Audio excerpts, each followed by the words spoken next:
Hello and welcome back, ladies and gentlemen, to yet another Historical Humans Reacts. And today we are going to be talking about the Frumentarii, Rome's army of spies, which I think would be quite the interesting topic, given my two co-hosts here are both quite the avid Yeah, we romanticists. well, no, that's not romanticist is not the word. We are both classically trained. Classicists. We are classicists. Thank you.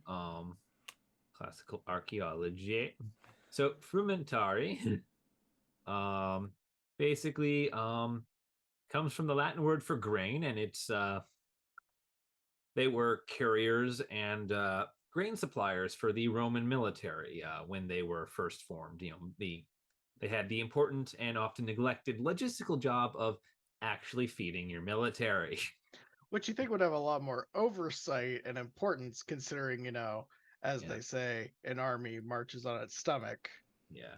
However, these are the Romans we are talking about, a people who disdained any part of military service that wasn't fighting, up to and including actually scouting the path ahead. Yeah, So many campaigns.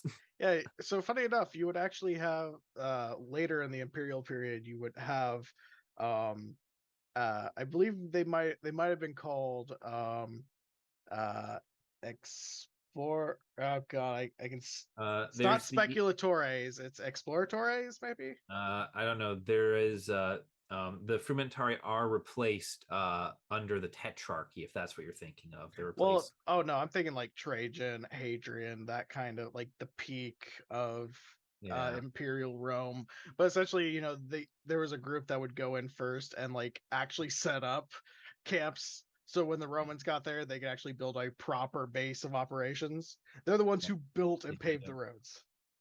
Yeah. I But don't these quite know who they ones, are, but they're not. It's the people following the army that we're here to talk about today. So the Frumentari have are being talked about because, well, their role has been somewhat re-examined of late. And it turns out that these grain keepers might have had a second role, that of spies. Namely, not spies on Rome's foreign enemies, spies on Rome's military.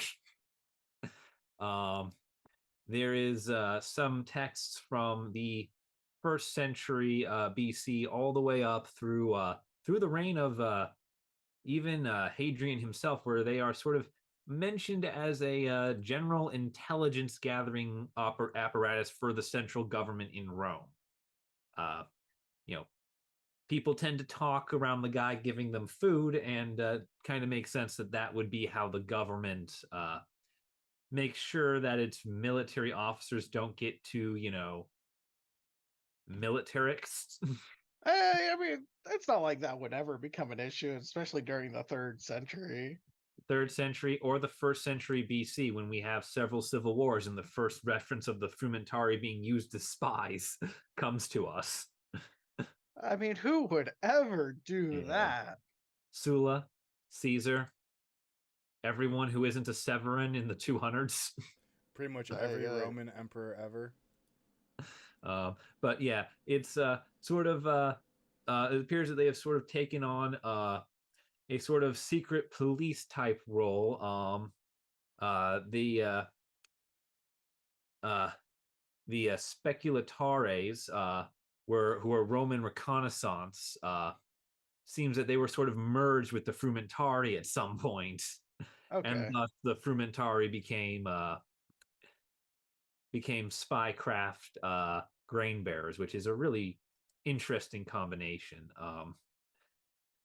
My personal favorite description of it is there's a text called the Historia Augusta, which is about the life of Hadrian, and it describes how he uses his private agents, which are referred to as frumentarios, to know the lives of every single politician who was ever anywhere near him.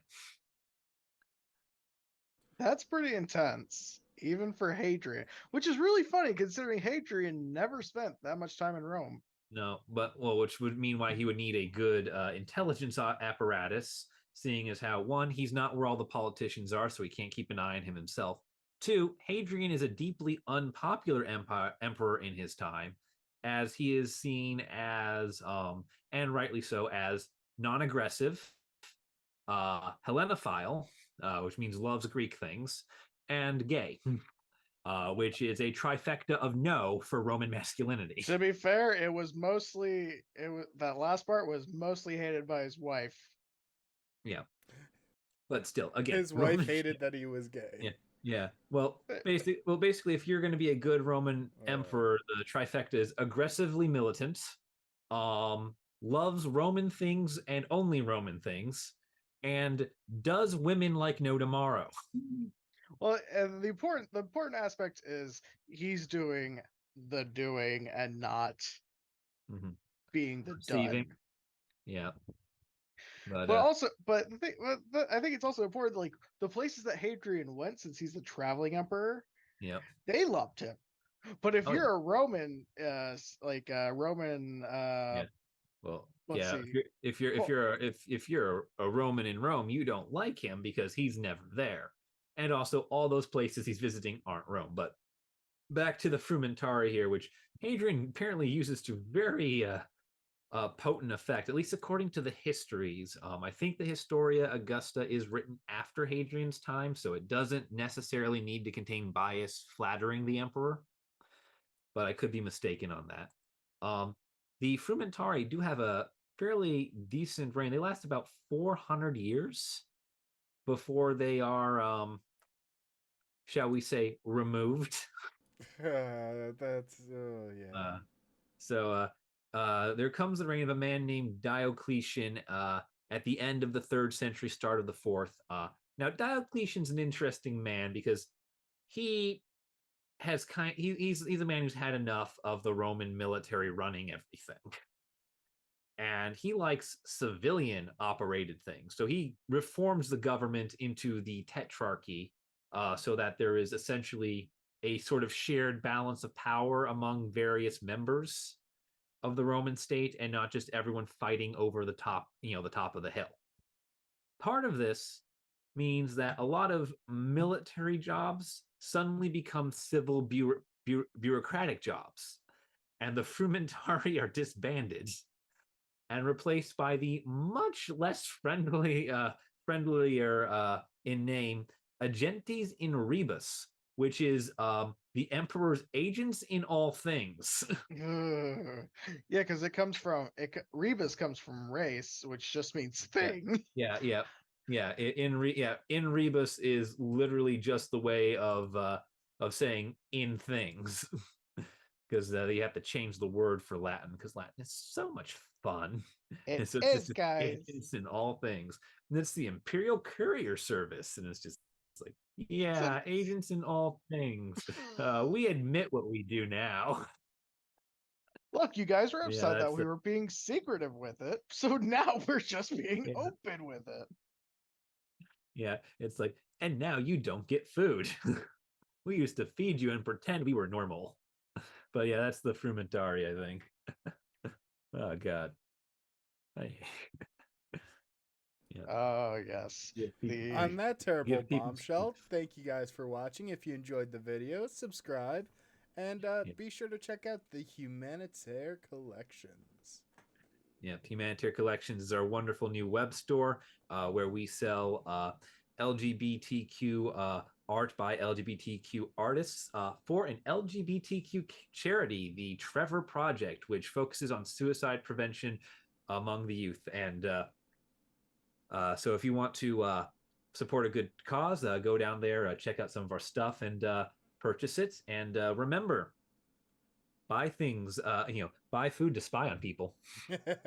And help support a good cause. Thank you guys for watching. We'll see you in the next video.